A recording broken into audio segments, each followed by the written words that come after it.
2월 2일 1943년 인류 역사상 가장 치열한 전투. 1942년 여름 독일은 동부전선에서 소련을 완전히 무너뜨릴 작전을 세웠습니다. 그 목표는 볼가강을 장악하고 코카서스의 유전지대를 점령하여 전쟁의 흐름을 결정짓는 것이었습니다. 스탈린그라드는 그 중심에 있었습니다. 스탈린그라드는 소련의 주요 산업 중심지이자 교통의 요충지였습니다. 또한 당시 소련 지도자 스탈린의 이름을 딴 도시였기에 정치적 심리적 상징성도 컸습니다. 히틀러는 이곳을 점령함으로써 소련을 무너뜨리고 스탈린에게 치명적인 타격을 가하려 했습니다. 이 전략은 청색작전이라는 이름으로 추진되었습니다. 독일군은 1942년 7월부터 스탈린그라드를 향해 진격하며 도시로 접근하는 길목에서 소련군과 첫 전투를 벌였습니다. 하지만 스탈린그라드는 단순한 도시가 아니었습니다. 이곳에서 인류 역사상 가장 참혹한 전투가 벌어질 것임을 아무도 예상하지 못했습니다. 1942년 8월 23일 독일 공군 루프트와페가 스탈린그라드에 대규모 공습을 감행하며 본격적인 공격을 시작했습니다. 도시는 불바다가 되었고 4만 명 이상의 민간인이 사망했습니다. 독일군은 이후 제육군과 제사기갑군을 동원해 도심으로 진격하며 소련군을 볼가강 서쪽으로 몰아붙였습니다. 하지만 스탈린은 후퇴를 허용하지 않았습니다. 그는 한 발짝도 물러서지 말라는 227호 명령을 내리며 소련군을 독려했습니다. 소련군은 모든 건물과 거리에서 끝까지 저항하며 시가전으로 전투를 유도했습니다. 스탈린그라드의 시가전은 전쟁의 새로운 형태를 보여주었습니다.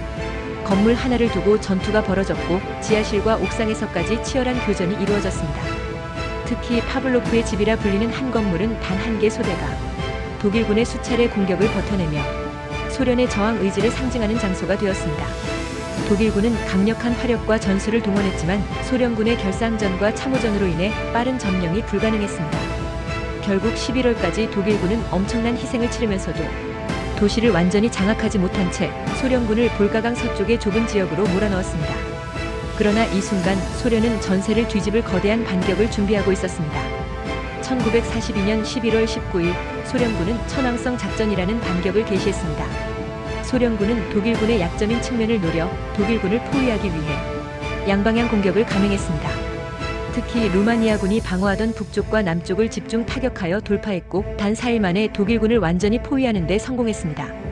포위된 독일 제육군은 히틀러의 명령으로 철수하지 못한 채 도시 안에서 고립되었습니다. 히틀러는 공중 보급을 통해 제육군을 지원하겠다고 약속했지만 혹한과 소련군의 공세 속에서 보급은 턱없이 부족했습니다.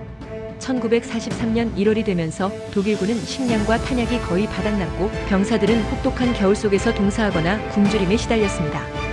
소련군의 지속적인 공격으로 독일군은 더 이상 버틸 수 없는 상태에 이르렀습니다. 1943년 1월 31일 히틀러는 포위된 독일 제육군 총사령관 프리드리히 파울루스를 원수로 승진시켰습니다. 그는 독일 역사상 한 번도 항복한 원수가 없다는 점을 강조하며 자결하라는 무언의 압박을 가했습니다. 그러나 파울루스는 항복을 선택했습니다. 1943년 2월 2일 남아있던 독일군 9만여 명이 항복하며 스탈린그라드 전투는 소련의 승리로 끝이 났습니다.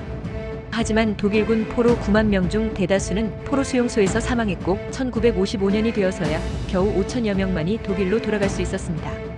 스탈린그라드 전투에서 독일군과 주축국은 80만 명 이상의 사상자를 냈고 소련군은 100만 명 이상이 희생되었습니다. 이것은 인류 역사상 가장 참혹한 전투 중 하나로 기록되었습니다. 이 승리는 단순한 전투의 승리가 아니었습니다. 스탈린그라드에서의 패배로 독일군은 동부전선에서 다시는 회복할 수 없는 손실을 입었으며 소련군은 전세를 완전히 뒤집고 공세로 전환하는 계기가 되었습니다. 이후 독일군은 계속 후퇴를 거듭했고 결국 1945년 5월 베를린에서 소련군에 항복하며 전쟁은 종결되었습니다. 구독과 좋아요는 영상을 제작하는 데 큰 힘이 됩니다.